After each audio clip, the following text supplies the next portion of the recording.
Assalamualaikum warahmatullahi wabarakatuh. Bagaimana kabarnya anak-anak? Semoga kalian tetap semangat untuk belajar walaupun kondisinya masih belum normal seperti sedia kala.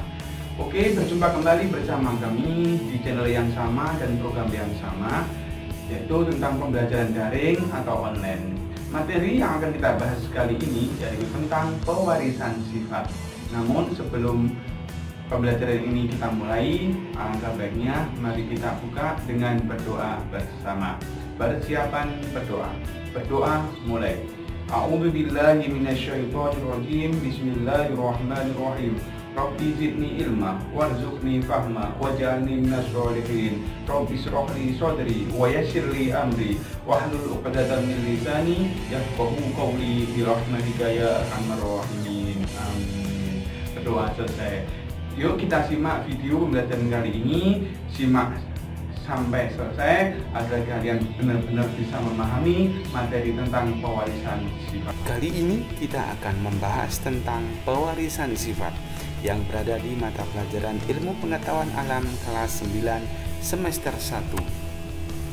Berikutnya adalah kompetensi dasar dan tujuan pembelajaran pada bab ini. Coba simak dan perhatikan.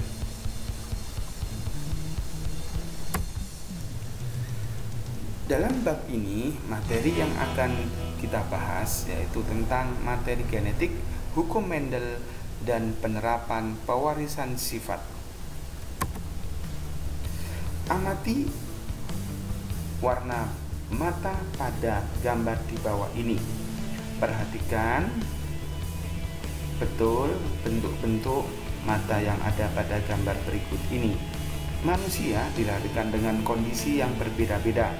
Ada yang dilahirkan dengan mata hitam, ada yang dilahirkan dengan mata biru, dan ada juga yang dilahirkan dengan mata yang hijau. Berikut ini coba amati warna kulit pada bayi. Pada gambar berikut ini ada anak yang dilahirkan dengan kulit putih, rambutnya pirang, ada yang dilahirkan dengan kulit yang coklat, rambutnya hitam. Dan ada juga anak yang dilahirkan dengan mata yang sipit dan ada juga yang dilahirkan dengan mata yang bulat. Apa yang menyebabkan perbedaan semuanya itu? Mari kita bahas agar kita paham dan mengerti apa yang menyebabkan adanya perbedaan-perbedaan pada individu satu dengan individu yang lain. Dan apa yang menyebabkan semuanya itu tidak lain adalah karena gen. Gen adalah kode yang diwariskan dari generasi ke generasi berikutnya yang menjadi penentu sifat makhluk hidup. Genetika adalah cabang biologi yang mempelajari sifat keturunan dari induk kepada keturunannya. Gen merupakan unit terkecil pembawa sifat keturunan atau hereditas. Gen-gen terletak pada kromosom secara teratur dalam satu deretan secara linier dan lurus berurutan. Sifat-sifat yang dimiliki oleh gen adalah sebagai zarah yang terdapat dalam kromosom. Mengandung informasi genetika, tiap gen mempunyai tugas dan fungsi berbeda. Pada waktu pembelahan mitosis dan meiosis dapat mengadakan penggandaan atau mengadakan duplikasi yang mana ditentukan oleh susunan kombinasi basa nitrogennya. Susunan gen dan individu disebut genotip, sedangkan ekspresi genotip tersebut dinamakan fenotip. Berikut yang akan kita bahas tentang materi genetika. Materi genetik tersusun atas dua bagian, DNA dan RNA. DNA singkatan dari deoksiribosa nukleot asid atau ADN asam deoksiribosa nukleat. terletak di dalam inti sel. DNA dibentuk oleh 3 macam molekul, yaitu gula pentosa, asam fosfat, dan basa nitrogen. Menurut Watson dan Crick, susunan DNA sebagai berikut. Setiap DNA adalah molekul untaian ganda. Setiap nuklida terletak pada bidang datar antara 2 rantai polinuklida dihubungkan oleh ikatan hidrogen dan masing-masing pasangan pada basa nitrogennya. Yang kedua, materi genetik adalah RNA. RNA singkatan dari ribosa nukleot asid atau ARN, asam ribosa nukleot, yang merupakan rantai tunggal yang tersusun atas molekul gula ribosa, pentosa, gugus fosfat, basa nitrogen. Basa nitrogen dalam RNA terdiri atas basa purin, adenin, dan guanin. DNA siribosonukleik asid adalah molekul dalam bentuk double helix yang membawa kode genetik sifat-sifat makhluk hidup atau gen, yang mana di dalam gen itu terdapat pada suatu kromosom. Kromosom adalah struktur pembawa materi genetik yang terdiri dari rangkaian DNA yang sangat panjang dan protein yang mengikat protein tersebut. Kromosom merupakan zat yang mudah mengikat zat warna sehingga mudah diamati sewaktu sel membelah. Kromosom terdapat dalam inti sel, berupa benang halus berbentuk bengkok seperti bata. Berikut ini adalah susunan atau gambar struktur DNA. Coba amati dengan seksama, di mana setiap nukleotida terdiri atas 1 gugus fosfat, gula pentosa, dan yang dalamnya terdapat gula deoksiribosa, 3 basa nitrogen, yaitu basa purin dan basa pirimidin, di mana basa purin terdiri atas adenin dan guanin, sementara basa pirimidin terdiri atas timin dan sitosin. Fungsi DNA membawa informasi genetik dan mengendalikan sintesis protein. Berikutnya adalah gambar struktur RNA atau ribonukleot asid. Perhatikan dengan sesama, di mana setiap nukleotida terdiri atas gugus fosfat, gula pentosa, yang di dalamnya terdapat gula ribosa, basa nitrogen terdiri atas basa purin dan pirimidin, yang mana basa purin memiliki adenin dan guanin, sementara basa pirimidin memiliki urasil dan sitosin. Fungsi dari RNA adalah mengendalikan sintesis protein. Apa perbedaan DNA dan RNA? Berdasarkan bentuknya, DNA memiliki bentuk rantai panjang ganda dan berpilin atau double helix, sementara RNA memiliki bentuk rantai pendek, tunggal, dan tidak berpilin. DNA memiliki komponen gula deoksiribosa, sementara RNA adalah komponen gulanya ribosa. DNA basa nitrogen terdiri atas adenin dan guanin, kalau RNA purin adenin guanin, sementara DNA pirimidin sintosin dan timin, RNA pirimidinnya sintosin dan urasil. DNA jumlahnya tetap, sementara RNA berubah sesuai dengan jumlah protein yang akan disintesis. DNA memiliki fungsi informasi, pembawa informasi genetik, dan mengatur sintesis protein, sementara RNA memiliki fungsi mengatur sintesis protein. Coba ambil buku tulis soal nomor 1. Jelaskan 2 materi genetik, yaitu DNA dan RNA, serta gambarkan strukturnya dan cari perbedaannya. Selanjutnya, materi yang akan kita bahas adalah materi genetik dalam pewarisan sifat. Gen bertanggung jawab atas sifat suatu organisme, di mana gen dapat dilambangkan dengan huruf tertentu. Gen dominan dapat ditulis dengan huruf kapital, sedangkan gen resesif ditulis dengan huruf kecil. Variasi atau bentuk alternatif dari suatu gen disebut dengan alela. Tentu kamu tahu bahwa manusia berdasarkan jenis kelaminnya dibedakan menjadi jenis kelamin laki-laki dan perempuan. Apakah ada gen atau kromosom yang berperan dalam penentukan jenis kelamin tersebut? Setiap sel manusia mempunyai 46 kromosom yang terdiri atas 44 autosom dan 2 genosom. Penulisan simbol kromosom pada individu pria adalah 22AA plus XY atau 44A plus XY, sedangkan pada wanita 22AA plus XX atau 44A plus XX. Kalau kita amati pada gambar berikut ini, urutan 1 sampai 22 itu merupakan kromosom tubuh atau disebut autosom, sementara urutan nomor 23 itu pasangan kromosom kelamin atau disebut gonosom. Apa perbedaan antara kromosom pria dan pada kromosom wanita? Kromosom pada laki-laki atau pria itu terdiri atas 44 ya, A 44A atau 22 pasang autosom plus XY, sementara pada wanita 44 kromosom atau 22 pasang autosom plus X. Mengapa setiap individu itu berbeda? Coba ya. Soal nomor 2. Mengapa setiap individu itu berbeda? Simak penjelasannya berikut ini. Setiap individu berbeda itu karena faktor DNA, di mana DNA itu merupakan menyimpan informasi genetik setiap individu, yang mana RNA itu membawa pesan dari DNA untuk dapat melakukan sintesis protein, yang mana sintesis protein merupakan penerjemah informasi yang dibawa RNA menjadi protein fungsional yang dihasilkan dalam sintesis protein yang nantinya akan mempengaruhi sifat-sifat pada individu. Perbedaan jenis protein yang dibentuk seseorang dapat memunculkan sifat yang berbeda pada orang yang berbeda.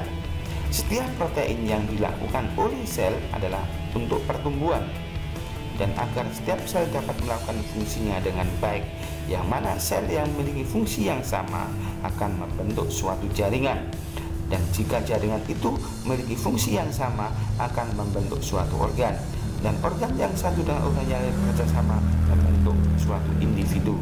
Jadi yang membedakan antara individu satu dengan individu yang lain karena adanya DNA yang berbeda. Berikutnya adalah hukum Mendel. Hukum Mendel disebut juga hukum pewarisan sifat. Hukum pewarisan sifat Mendel adalah hukum mengenai pewarisan sifat pada organisme yang dijabarkan oleh Gregor Johann Mendel dalam karyanya Percobaan mengenai Persilangan Tanaman. Gregor Mendel adalah seorang pendeta dan juga ahli botani dari Austria. Mendel mulai meneliti tentang pewarisan sifat pada tahun 1856. Persilangan adalah proses menggabungkan dua individu yang berbeda yang diharapkan untuk mendapatkan sifat yang berbeda.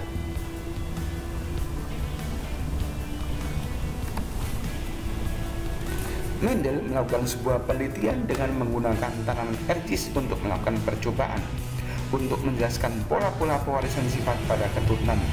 Berdasarkan hasil percobaan yang dilakukan terhadap tanaman ercis atau Rhizome sativum adalah berikut ini. Alasan mengapa Mendel memiliki tanaman ercis sebagai alat percobaan karena 1. Dapat melakukan penyerbukan sendiri, 2. Tanaman berumur pendek, 3. Memiliki perbedaan sifat yang mencolok, dan 4. Mudah dalam pemeliharaannya. Berikut ini adalah pewarisan sifat atau hukum Mendel. Hukum Mendel adalah sebuah hukum dalam bidang ilmu biologi yang memberikan bukti tentang warisan gen dari orang tua kepada sifat-sifat anak. Sifat tersebut adalah sebuah sifat genetik seperti bentuk tubuh, warna bulu, maupun jenis kulit yang lainnya. Hukum Mendel ada 2, hukum 1 Mendel dan hukum 2 Mendel. Bagaimana bunyi hukum 1 Mendel? Alel-alel dari gen yang sama akan terpisah atau tersegregasi saat pembentukan gamet atau sel kelamin. Sementara bunyi hukum 2 Mendel adalah pasangan alel dari gen yang berbeda bisa berpasangan secara bebas selama pembentukan gamet. Berikut ini adalah istilah-istilah pada sebuah persilangan. 1. Parental disingkat dengan P yang merupakan induk yang akan dilakukan proses persilangan. 2. Filial yang disingkat dengan huruf F, keturunan atau individu hasil persilangan. 3. Dominan merupakan sifat Sifat induk yang menutupi sifat yang lain. Resesif yaitu sifat yang tidak muncul atau ditutupi oleh sifat dominan. 5. Hibrid adalah hasil persilangan antara dua individu yang berbeda sifat. Intermediate adalah sifat campuran antara kedua induk yang muncul pada keturunan. Genotip adalah susunan gen yang menentukan sifat-sifat pada individu. Fenotip sifat yang tampak dari luar. Homozigot pasangan gen dengan alela yang sama. Heterozigot pasangan gen dengan alela yang tidak sama. Berikut ini ada persilangan monohibrid dominan.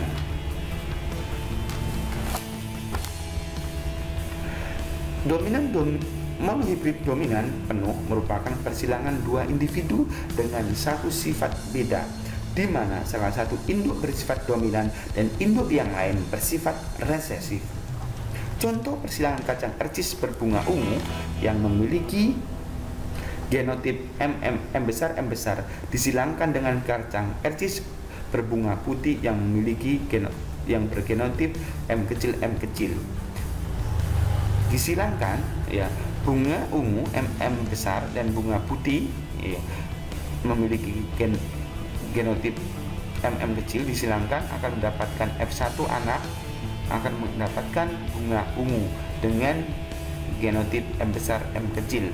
Nah, jika F1 filial 1 atau keturunan pertama disilangkan sesamanya, bunga ungu yang memiliki genotip M besar M kecil ya disilangkan, maka akan didapatkan dengan keturunan kedua bunga ungu sebanyak 3 dan bunga putih sebanyak 1, yang mana perbandingan rasio genotipnya adalah 1 dibanding 2 dibanding 1.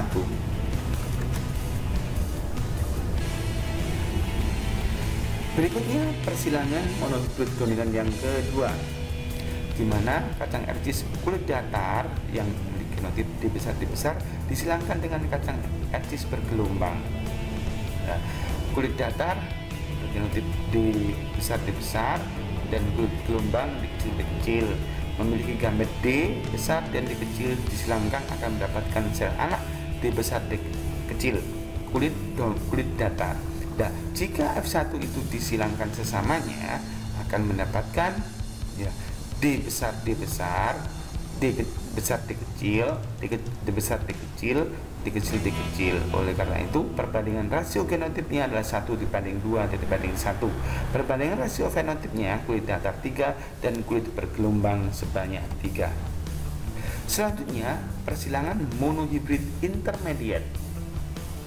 Monohibrid intermediate adalah persilangan dua individu dengan satu sifat beda, di mana sifat kedua induk memiliki pengaruh sama kuat sehingga diperoleh keturunan yang memiliki sifat antara kedua induknya. Sifat baru yang muncul ini disebut dengan intermediate. Contohnya persilangan bunga pukul 4 mirabilis jelapa merah disilangkan dengan mirabilis jelapa warna putih. Karena merah dipasangkan dengan warna putih, karena ini memiliki induk yang sama-sama kuat, maka dihasilkan dengan bunga yang merah muda. Jika dari hasil keturunan itu disilangkan sesamanya memiliki genotip M besar M kecil, oleh karena itu didapatkan dengan bunga perbandingan rasio genotip M besar 1, M besar M kecil 2 dan M kecil 1, atau perbandingan rasio genotipnya merah muda dan putih, merah 1, merah muda 2 dan merah putih 1. Persilangan dihibrid. Persilangan dihibrid adalah persilangan dengan memperhatikan dua sifat yang berbeda. Misalnya kacang ercis bulat kuning bergenotip B besar K besar disilangkan dengan kacang ercis keriput hijau B kecil. Karena sifat bulat dan kuning dominan terhadap sifat keriput dan hijau, maka keturunan pertama semuanya berbiji bulat kuning heterozigot. Jika sesama F1 itu disilangkan, akan memperoleh 16 kombinasi genotip dan 4 macam fenotip. Untuk lebih jelas perhatikan diagram gambar berikut ini, di mana parental B bulat kuning disilangkan dengan keriput hijau memiliki gamet B besar dan K besar, disilangkan dengan B kecil dan B kecil akan mendapatkan keturunan bulat kuning, B besar B kecil, K besar K kecil. Jika keturunan pertama itu disilangkan sesamanya, maka memiliki gamet B besar K besar, B besar K kecil, B kecil K besar, B kecil K kecil. Disilangkan sesamanya, maka berdasarkan pada tampil berikut ini didapatkan B besar K besar, bulat kuning sebanyak 9 dan bulat hijau 3, kisut kuning 3 dan kisut hijau 1. Oleh karena itu didapatkan perbandingan fenotipnya ya. Dengan demikian perbandingan fenotip pada persilangan dihibrid adalah bulat kuning, bulat hijau, keriput kuning dan keriput hijau adalah sebanyak 9 dibanding 3 dibanding 3 dan dibanding 1. Coba soal yang nomor 3 kalian tulis.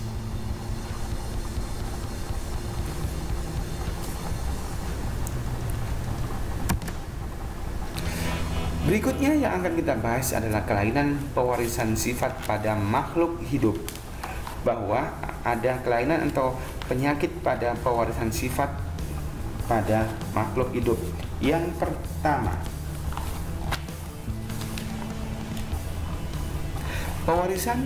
kelainan pewarisan sifat pada makhluk hidup yang pertama adalah pewarisan dari golongan darah.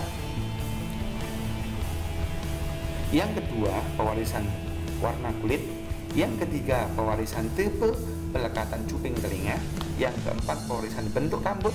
Yang kelima, kelainan dan penyakit menurun, yang mana penyakit menurun itu memiliki ciri-ciri satu, tidak dapat disembuhkan meskipun dengan alat yang canggih. Yang nomor dua, tidak dapat dikeluarkan hanya dengan bergaul bersentuhan. Yang ketiga, dikendalikan dengan gen bersifat resesif. Selanjutnya, pewarisan sifat dalam pemuliaan makhluk hidup. Yang pertama adalah pewarisan sifat pada pemuliaan tanaman. Ciri sifat unggul pada tanaman adalah memiliki waktu produksi cepat, hasil produksinya banyak, tahan lama, tahan gulma dan penyakit, tahan perubahan iklim, dan pohonnya pendek.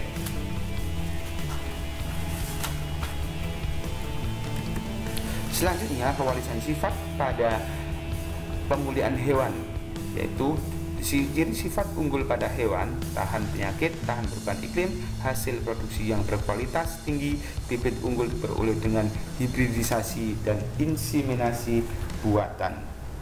Oleh karena itu, soal yang nomor 4, sebutkan kelainan pewarisan sifat pada makhluk hidup. Dan soal yang nomor 5, jelaskan peran penting genetika pada makhluk hidup. Bagaimana anak-anak dengan materi tadi? Ada yang belum dipahami atau ada yang kurang dimengerti? Bisa Anda tuliskan di kolom komentar yang ada di bawah video ini. Mari kita akhiri pembelajaran kali ini dengan berdoa bersama. Semoga apa yang kita pahami, apa yang kita pelajari tadi bisa menambah manfaat untuk kita semua. Persiapan berdoa. Berdoa mulai. A'udzubillahi minasyaitonirrajim. Bismillahirrahmanirrahim. Allahumma inni astaudi'uka ma 'allamtanihi wartudhu ilayya indaka hajati wa la tansanihi ya rabbal alamin. Subhanakallahumma wa bihamdika asyhadu an la ilaha illa anta astaghfiruka wa atubu ilaik. Dari saya cukupkan sekian. Saya akhiri. Assalamualaikum warahmatullahi wabarakatuh.